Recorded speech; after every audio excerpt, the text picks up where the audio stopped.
Hello everybody, welcome to the Jonesies channel.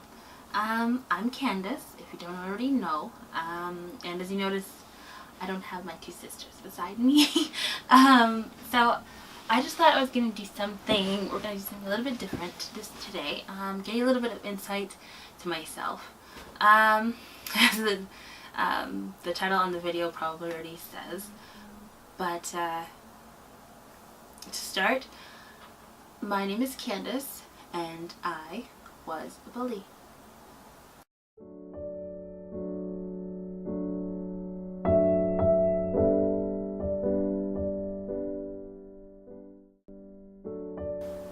So where do I start? Maybe at the beginning. As a child, my father left our family. There was four of us, four children, and of course my mom.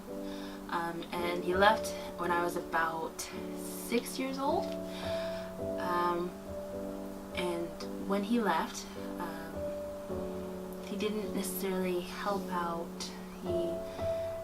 He came to see us or came to take us out sometimes, but he wasn't really constant in our life.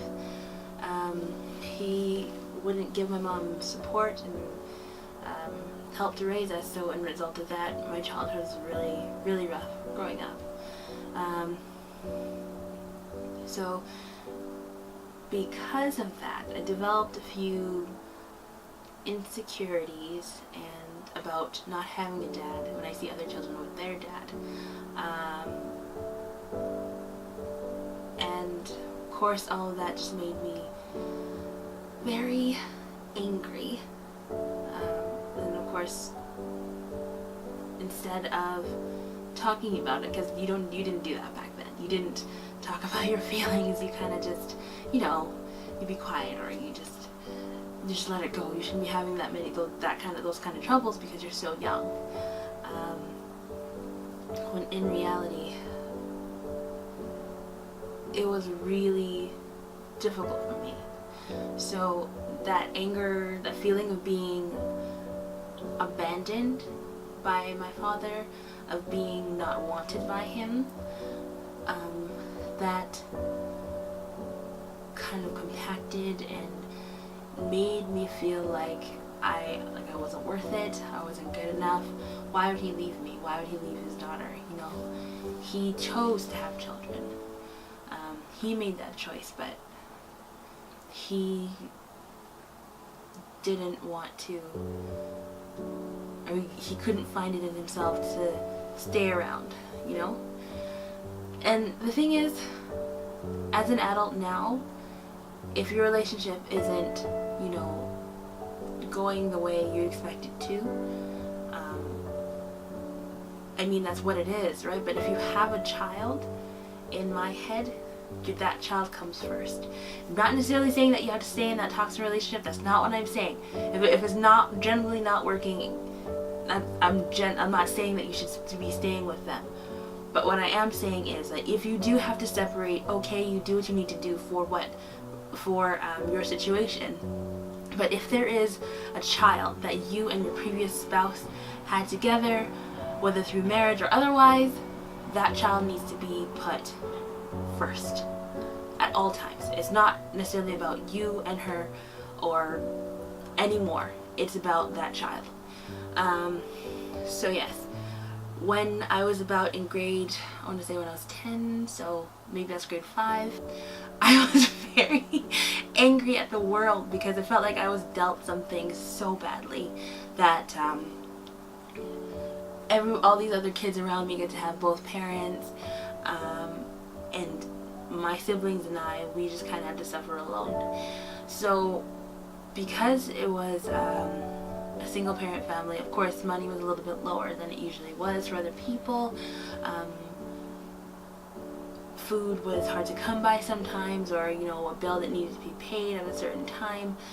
We didn't know how we were going to pay it, and that was literally our life. We learned how to have faith at a very, very young age, which is a good thing, but we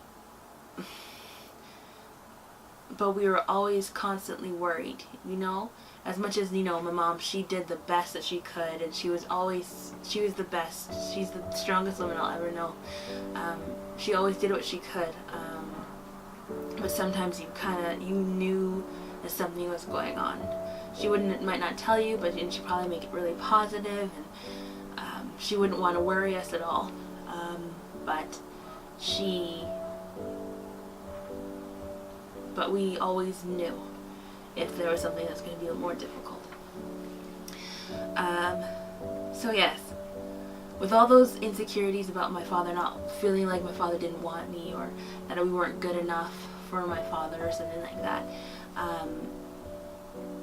I started bottling my anger, and just that feeling of like abandonment, like inside me. And despite the fact that, yes, I am a Christian, I was a Christian from a very, very young age, I mean, life isn't perfect, is it? It's not. It doesn't go the way you think it's going to go. And yes, you might have your faith, but you still feel very human emotions. And I didn't know what to do with those emotions at that time, because like, you don't really speak about it, right? You go on your day-to-day life, and if someone asks you what's wrong, you might say, I'm feeling sad about this, but generally it didn't happen then. So all that rage and stuff like that, because it got to be so much, started spilling over in ways that I start pushing kids around, or just being very rude. Like, I wouldn't even say kids. It's very specific. It was men, boys, teenagers. I didn't like them. I thought they were just complete waste of spaces. I didn't care for them at all. The only one boy that I did like and loved to this very day is my brother, because I prayed for him, and he came into life, So he's the only one that was okay in my book, because he wouldn't leave, So yeah, men, like any teachers that I had at the time, I was very rude to them. Boys, some of them did deserve it though. I would be sticking up for some of the younger kids that are, having a problem with another kid. But that doesn't justify it really, because like, you might feel like you're doing something good, but that other kid that you are pushing around, you're putting them down in some way. I am thankful, however, that because I wasn't very articulate then. Like, I didn't talk about my feelings. It was hard for me that way. So my bullying was mainly physical. I'm not saying it's a good thing. It's not a good thing. But if I was better at words, and I was, talking down to people, or making them feel like they're less than good, or making them feel really, really bad about themselves, I think that would hurt me a little bit more, because words tend to stay around. And they tend to hurt a lot more than the physical can. So, growing up now, in my head, I still can't fully trust men. Because till this day, the most consistent man in my life is still my younger brother, Samuel, that I prayed for. There hasn't been any type of father figure, or, I thank God for my uncles. Uncle Mike, Auntie Yvette's husband, who he's been there in my life. And then Uncle Mikey, who's also been supportive. Like, they both live in Florida, but even if it was like, sometimes it was financial help, bless them for that. Or sometimes it was just, talking on the phone. And even till this day, he'll ask me, how's it going, blah, blah, blah. I thank God for them, and even for them being there in such like a small way, it means a lot. But yeah, to this day, it's hard for me to, you know, trust somebody that much to let them that close to me. Because, well, so far I've been let down by the person that I needed most. So, I guess I should say,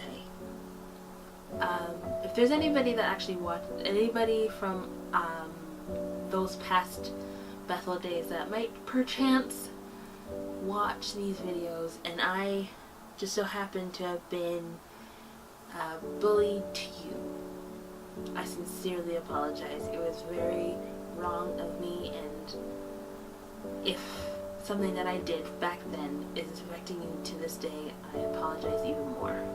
And to all those other people that maybe you aren't intentionally being a bully or not intentionally being rude or, you know, putting people down intentionally, still strive to be very careful about your words.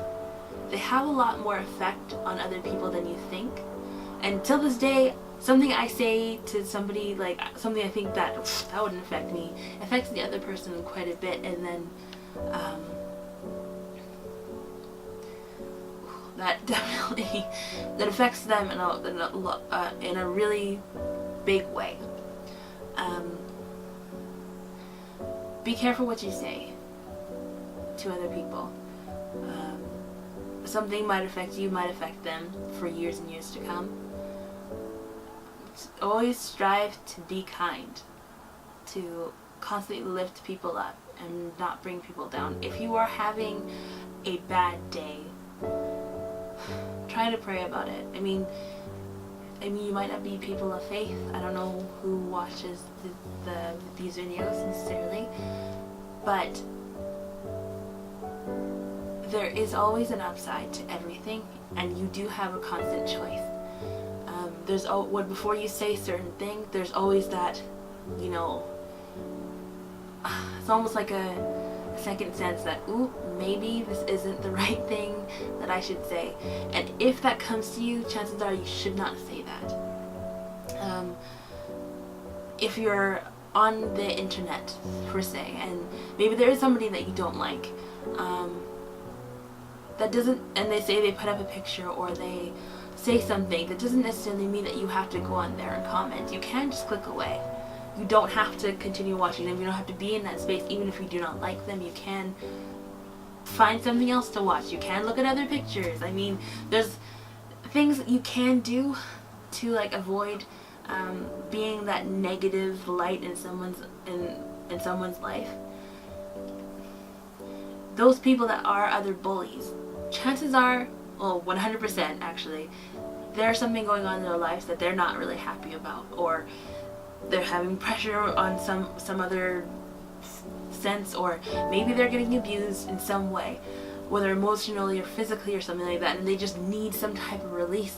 It's not okay to release it onto other people, but at the moment, that's the only way that they're able to get out their aggression. So if you are a bully, find someone, if you can, to talk to. It's difficult, I know, easier said than done, but that is the only way that you're going to be able to get better and get through what you're going through. If you can't talk to somebody, then maybe you should just write it out. Maybe have a journal or something like that. But to constantly be putting people down, that's not the way to go. If you are being bullied, maybe confronting your bully by even just being kind to them. Once again, easier said than done, but you never know. You absolutely never know what could be affecting that person. But thank you for watching. If you made it this far with me, thank you so much. And we'll see you again soon. Once again, if you're not subscribed to this channel, please hit that button, please, please, please, please, please. If you liked it, please give it a good old thumbs up, and of course, please comment down below. We'd love to hear from you. Yeah, thank you so much for watching. I appreciate it.